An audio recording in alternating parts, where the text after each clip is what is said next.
அனைவருக்கும் வணக்கம். இன்றைய தினமும் நமது டிவி செய்தி அறைக்கு கிடைத்திருக்கக்கூடிய பத்திரிகைகளின் பிரதான தலைப்புச் செய்தி உள்ளிட்ட முதற் பக்கத்தில் பிரசுரமாக இருக்கக்கூடிய தகவல்கள் தொடர்பில் ஆராயும் மறுபக்கம் நிகழ்ச்சியோடு இணைந்திருக்கின்றோம். அந்த வகையில் வீரகேசரி பத்திரிகையின் பிரதான தலைப்புச் செய்தியாக மே 6 வாக்கெடுப்பு, வேட்புமனு தாக்குதல் நிறைவு, ஆயிரக்கணக்கான வேட்பாளர்கள் களத்தில் என்ற தகவல் இன்றைய வீரகேசரி பத்திரிகையின் பிரதான தலைப்புச் செய்தியாக அமைந்திருக்கின்றது. இதேபோல நேற்றைய தினம் வேட்புமனு தாக்குதல் நிறைவடைந்து ஏற்றுக்கொள்ளப்பட்ட வேட்புமனுக்கள் மற்றும் நிராகரிக்கப்பட்ட வேட்புமனுக்கள் என ஒவ்வொரு மாவட்டத்துக்குமாக தகவல்கள் வெளியிடப்பட்டிருக்கின்றன. இந்த தகவல்களை அடிப்படையாக கொண்டே இன்றைய நாளுக்கான அனைத்து பத்திரிகைகளினதும் முதற்பக்க செய்திகள் பிரசுரமாக இருக்கின்றன.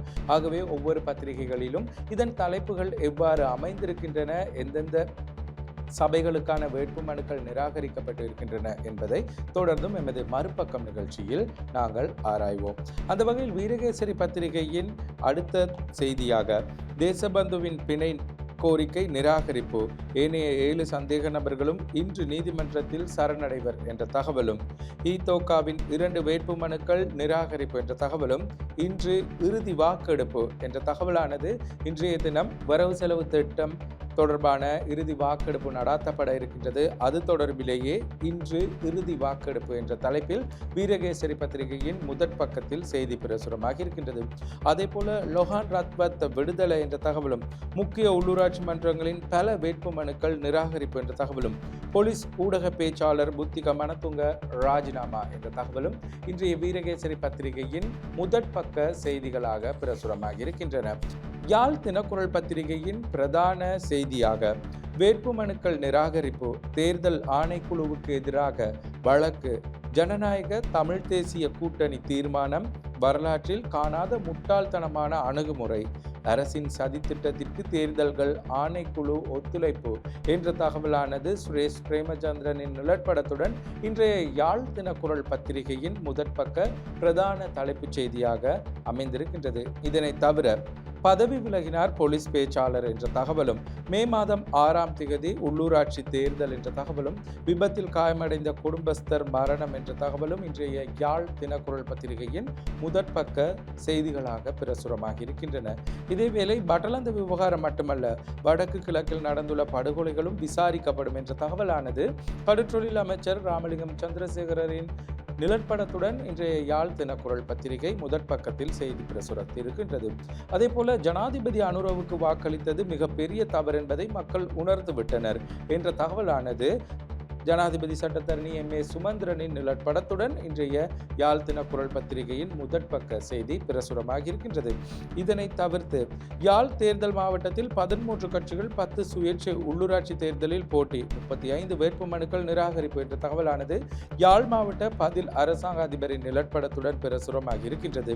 போதை மாத்திரைகளுடன் இளைஞர் ஒருவர் கைது என்ற தகவலும், குருநகர் மீனவர்கள் தமிழகத்தில் மீட்பு, கஞ்சா கடத்தினரா என்ற கேள்விக்குறியுடன் குறித்த தகவல் செய்தியாக பிரசுரமாக இருக்கின்றது.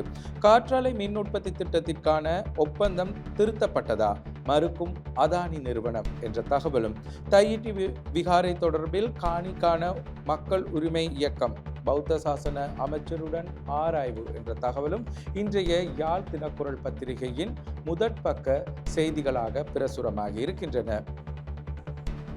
வலம்புரி பத்திரிகையின் பிரதான தலைப்புச் செய்தியாக மே 6 உள்ளூராட்சி தேர்தல்கள் ஆணைக்குழு என்ற தகவல் வலம்புரி பத்திரிகையின் பிரதான தலைப்புச் செய்தியாக அமைந்திருக்கின்றது. இதனை தவிர யாழ் செம்மணியில் வீதி விபத்து, குடும்பஸ்தர் மரணம் என்ற தகவலும், மானிப்பாயில் போதை மாத்திரைகளுடன் இளைஞன் கைது என்ற தகவலும் இன்றைய வலம்புரி பத்திரிகையின் முதற்பக்க செய்திகளாக பிரசுரமாக இருக்கின்றன. இதனை தவிர்த்து ஏனைய அனைத்து செய்திகளும் குறிப்பாக உள்ளூராட்சி மன்றத்தின் வேட்புமனு தாக்குதல் தொடர்பிலேயே பிரசுரமாக இருக்கின்றன. அந்த வகையில் யாழ்ப்பாண மாவட்டத்தில் 114 கட்சிகள் 23 சுயேட்சை குழுக்களின் வேட்புமனுக்கள் ஏற்பு என்ற தகவலும், முல்லைத்தீவு மாவட்டத்தில் 34 வேட்புமனுக்கள் ஏற்பு என்ற தகவலும், குருநகர் மீனவர்கள் 2 தமிழகத்தில் மீட்பு, கடற்றொழிலுக்கு சென்ற வேளை 5 நாட்கள் காணாமல் போயிருந்தனர் என்ற தகவலும், யாழ்ப்பாண மாநகர சபை ஜனநாயக தமிழ் தேசிய கூட்டணி தமிழ் மக்கள் கூட்டணியின் மனுக்கள் நிராகரிப்பு என்ற தகவலும், அர்ஜுனா எம்பியின் வேட்புமனுக்கள் அனைத்து சபைகளிலும் நிராகரிப்பு என்ற தகவலும், வவுனியா மாவட்டத்தில் 1231 வேட்பாளர்கள் வேட்புமனு தாக்கல் என்ற தகவலும், இறைவரி சட்டம் மூலம் சபையில் நிறைவேற்றம் என்ற தகவலும் இன்றைய வலம்புரி பத்திரிகையின் முதற் பக்க செய்திகளாக பிரசுரமாக இருக்கின்றன. இதில் அர்ஜுனா எம்பியின் வேட்புமனுக்கள் அனைத்து சபைகளிலும் நிராகரிப்பு என்ற தகவலானது மிகவும் சுவாரஸ்யத்துக்குரிய ஒரு தகவலாக இன்றைய வலம்புரி பத்திரிகையில் பிரசுரமாக இருக்கின்றது. அந்த வகையில் யாழ் மாவட்டத்தில் காணப்படக்கூடிய 17 சபைகளில் 11 சபைகளுக்காக சுயேட்சை குழுவில் பாராளுமன்ற உறுப்பினர் அர்ஜுனா தலைமையிலான சுயேட்சை குழு களமிறங்கி இருந்தது. குறிப்பாக யாழ் மாநகர சபைக்கு சட்டத்தரணி கௌசல்யாவை மேயர் பதவிக்காக போட்டியிட வைப்பதாக வேட்புமனு தாக்கலின் போது அர்ஜுனா எம்பி தெரிவித்திருந்தமையும் குறிப்பிடத்தக்கது. இருந்த போதிலும் அவர்களுடைய எந்த ஒரு வேட்புமனுவும் ஏற்றுக்கொள்ளப்படாது நிராகரிக்கப்பட்டிருக்கின்றமையும் குறிப்பிடத்தக்கது.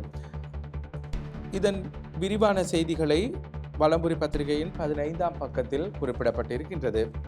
உதயன் பத்திரிகையின் பிரதான தலைப்புச் செய்தியாக உள்ளூராட்சி மன்ற தேர்தல் மே 6, யாழ்ப்பாணம் மற்றும் கொழும்பு மாநகர சபைகள் உட்பட 336 உள்ளூராட்சி மன்றங்களுக்குரிய தேர்தல் மே 6ஆம் திகதி நடைபெறும் என தேசிய தேர்தல்கள் ஆணைக்குழு நேற்று அறிவித்தது என்ற தகவல் உதயன் பத்திரிகையின் பிரதான தலைப்புச் செய்தியுடன் உப தலைப்பாக பிரசுரமாக இருக்கின்றது.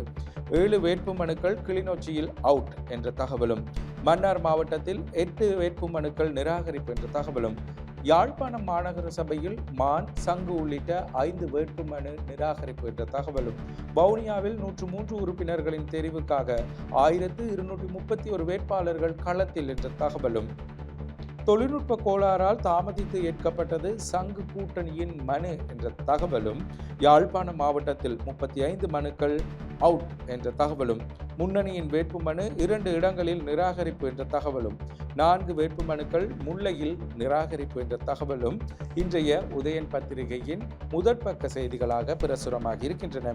இதனை தவிர நிராகரிப்புக்கு எதிராக உடன் சட்ட நடவடிக்கை என்ற செய்தியானது சுரேஷ் பிரேமச்சந்திரனின் நிழற்படத்துடன் உதயன் பத்திரிகையின் முதற் பக்கத்தில் செய்தி பிரசுரமாக இருக்கின்றது.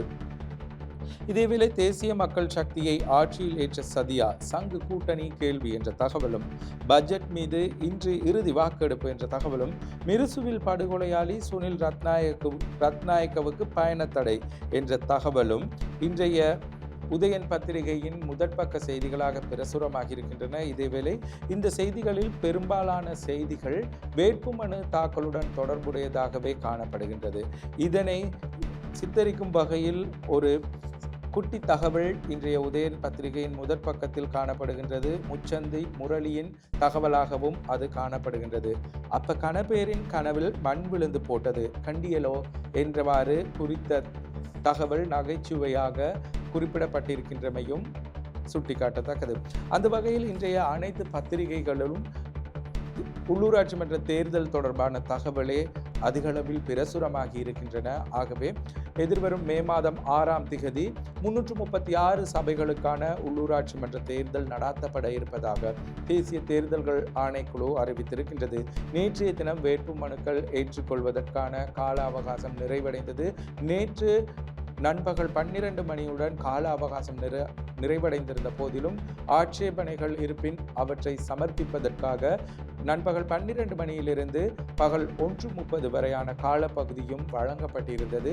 அதற்கு பின்னர் தேர்தலுக்கான திகதி தேசிய தேர்தல்கள் ஆணைக்குழுவினூடாக வெளியிடப்பட்டிருக்கின்றது. இந்த நிலையில் நாடளாவிய ரீதியில் எத்தனை வேட்புமனுக்கள் ஏற்றுக்கொள்ளப்பட்டிருக்கின்றன, எத்தனை வேட்பாளர்கள் களமிறங்கி இருக்கின்றனர், அதே போல எத்தனை பேரின் வேட்புமனுக்கள் நிராகரிக்கப்பட்டிருக்கின்றன என்ற அனைத்து தகவல்களும் இன்றைய தினம் தேசிய தேர்தல்கள் ஆணைக்குழுவினூடாக உத்தியோகபூர்வமாக வெளியிடப்படும் என எதிர்பார்க்கப்படுகின்றது. ஆகவே அது தொடர்பான தகவல்களையும் நமது டிவி செய்திகளூடாக உங்களுக்கு கொண்டு வருவதற்கு நாங்கள் தயாராக இருக்கின்றோம். அந்த வகையில் குறிப்பாக வடக்கு கிழக்கு மாகாணங்களில் சமர்ப்பிக்கப்பட்ட பல 100 வேட்புமனுக்கள் நிராகரிக்கப்பட்டிருக்கின்றன. அதில் குறிப்பாக குறித்த வேட்பு மனுக்கள் உரிய முறையில் விண்ணப்பிக்காததன் காரணமாகவே அவை நிராகரிக்கப்பட்டிருப்பதாக அந்தந்த மாவட்ட பதில் அரசாங்க அதிபர்கள் அதேபோல அரசாங்க அதிபர்கள் ஆகியோர் தெரிவித்திருக்கின்றமையும் குறிப்பிடத்தக்கது. ஆகவே உரிய முறையில் சமர்ப்பிக்கப்பட்ட அனைத்து வேட்பு மனுக்களும் ஏற்றுக்கொள்ளப்பட்டிருக்கின்றன. எதிர்வரும் மே மாதம் 6ஆம் தேதி உள்ளூராட்சி மன்ற தேர்தல் நடைபெற இருக்கின்றது. இது தொடர்பான அனைத்து செய்திகளையும் namadulk.com என்ற எமது உத்தியோகபூர்வ இணையதளத்திலும் அதேபோல நமது எல்கே என்ற எம்முடைய சமூக வலைதளங்களிலும் நீங்கள் பார்வையிட முடியும். மற்றும் ஒரு மறுபக்கம் நிகழ்ச்சியில் சந்திப்போம். வணக்கம்.